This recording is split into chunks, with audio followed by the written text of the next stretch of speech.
ही कहना चाहती हूँ अपने जजमेंट के माध्यम से कि मैं ये एप्लीकेशंस रिजेक्ट करती हूँ, क्योंकि मेरी ओथ कॉन्स्टिट्यूशन से है, क्योंकि मुझे मेरी ओथ ने ये सिखाया है कि जस्टिस प्रेशर में झुकने से नहीं होता। जस्टिस बिना किसी प्रेशर के, बिना किसी पॉलिटिकल आइडियोलॉजी को देखते हुए, बिना इस किसी बात को देखते हुए हु इज पावरफुल और who is powerful not, justice वो है जो किसी भी प्रेशर में कभी झुकता नहीं है। मेरा ये रिजॉल्व, हर जज का ये रिजॉल्व रहा है, रहा था और रहेगा। My fidelity, my loyalty is to the constitution, जो मैं बिना किसी हिचकिचाहट के, विदाउट हेजिटेशन, बिना किसी डर के, फियरलेसली मैं एडजुडिकेट करूंगी, बिना किसी डर के, बिना किसी भेदभाव के, बिना किसी फेवर के। और मैं क्लियर टर्म्स में मैं ये होल्ड करती हूं that I will not recuse. मैं इस केस से रिक्यूज नहीं करूंगी, मैं ये केस की सुनवाई से नहीं हटूंगी। An issue between two litigants. Unfortunately, today it is not a dispute between two litigants that I have been called upon to decide. It is between a litigant who is discharged accused and myself, the judge. The rope that this court wears will not be allowed to be weighed down by insinuations. The arguments and pleadings before this court have fallen short of the standard required under the law and jurisprudence of recusal. Allegations and insinuations, though persistent and loud, can never take place of the proof required in law for seeking recusal. Judges are expected to bring to the bench an open mind and not an empty one. For decades, that steadiness has not been a choice but a duty with me.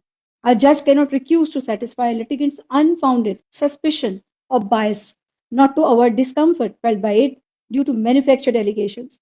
Accepting the present application would also mean giving credence to an attempt to cast a shadow of doubt on the fairness of a judge without any material, and then insisting that such a shadow alone is sufficient for the judge to recuse from the case. This court has remained indifferent to the stature of the litigant appearing before it. In case this recusal is allowed, the judicial process would not remain independent but vulnerable to insinuations which can be put under pressure of such unfounded allegations and thus became selectable and strategic move in the hand of a litigant. This court will stand up for itself and for the institution when such standing is required, though it may appear difficult. This court will decide when duty demands that such case is to be decided, even if inconvenient, and will not yield or retreat where doing so would erode the credibility of the institution itself. The rope of this court wears is not so light that a mere whisper of accusation it would seek refuge in recusal where no reason for such recusal exists.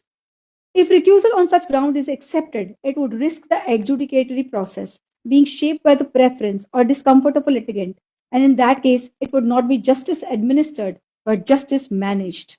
This path is not permitted by our Constitution. The personal apprehension of the applicants, howsoever persistently advanced, have not been able to pass the threshold test of reasonableness of bias. Where a fair minded and informed observer in the facts and circumstances of this case would conclude that there exists a real apprehension of bias.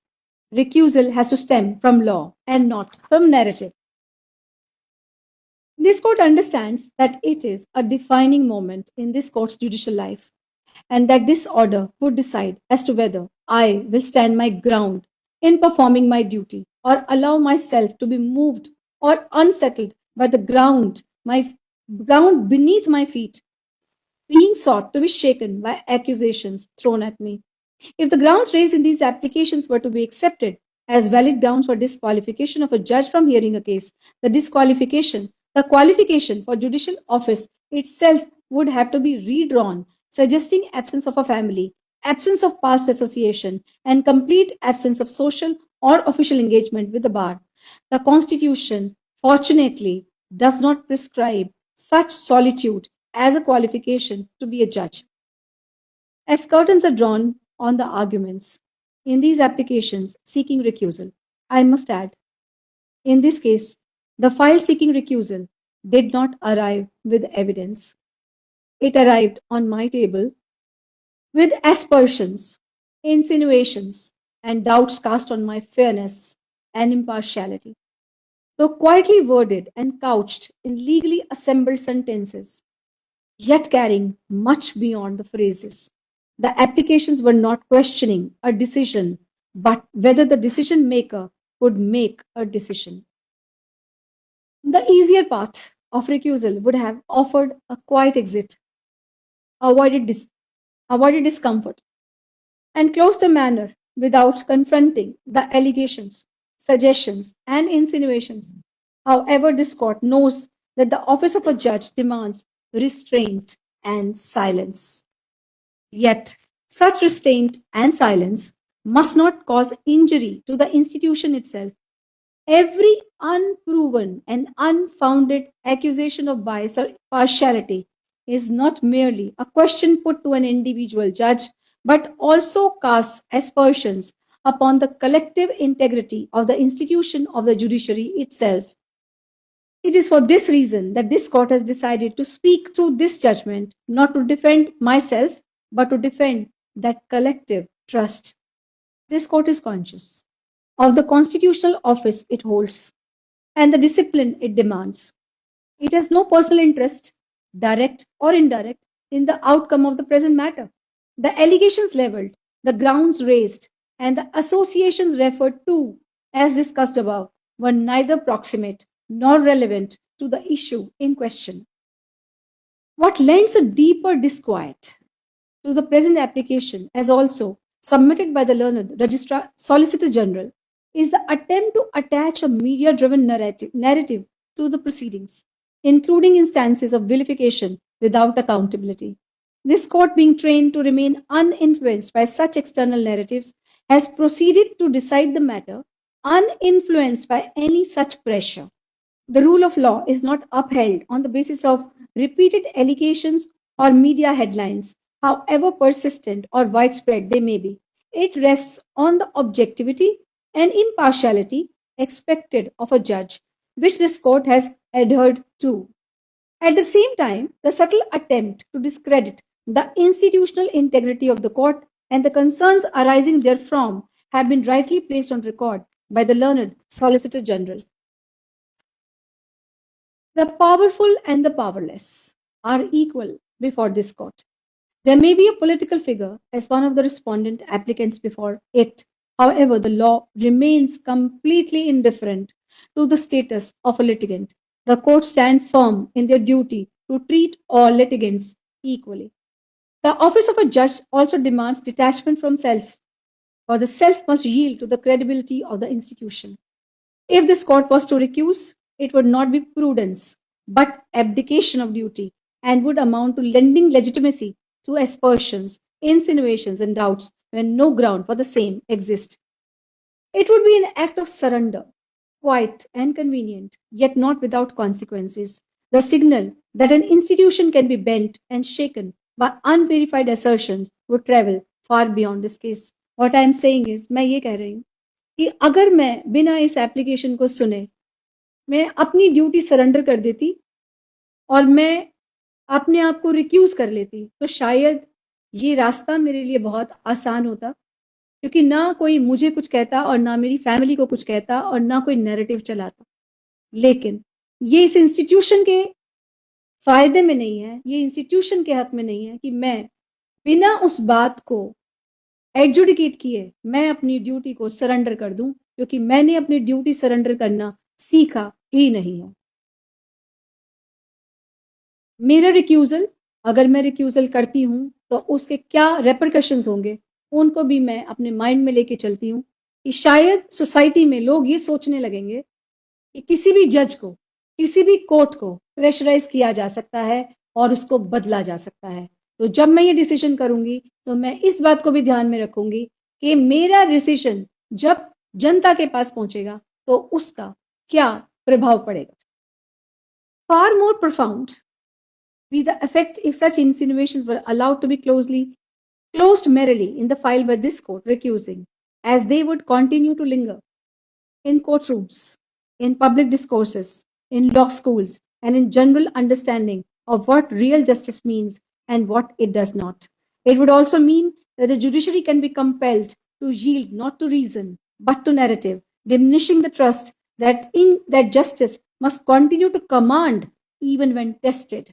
This court will not permit that faith to be eroded or cause allowed damage to be caused to the judicial system. अगर मैं recuse करती हूँ और बिना ये बताए अगर मैं करूँ कि मैंने क्यों रिक्यूज करने किया या नहीं किया, तो चाहे ये फाइल क्लोज हो जाएगी, जो भी इन लिटिगेंट्स ने कहा वो क्लोज हो जाएगा, मगर जो ये डिस्कशन स्टार्ट किया गया इन एप्लीकेशंस के माध्यम से वो कभी कोर्ट रूम्स में चलेगा, कभी बार रूम्स में चलेगा, कभी कॉलेजेस में चलेगा और हर एक व्यक्ति ये बोलेगा न्याय क्या है, न्याय की प्रक्रिया क्या है और क्या हम किसी जज को डरा के और प्रेशर करके हम अपना जज चेंज कर सकते हैं. The applications seeking recusal are therefore rejected. And in this rejection, this court affirms its fidelity to the Constitution on behalf of myself and every judge who stands by it. Justice lies not in yielding under pressure, but in doing justice objectively while enduring that pressure.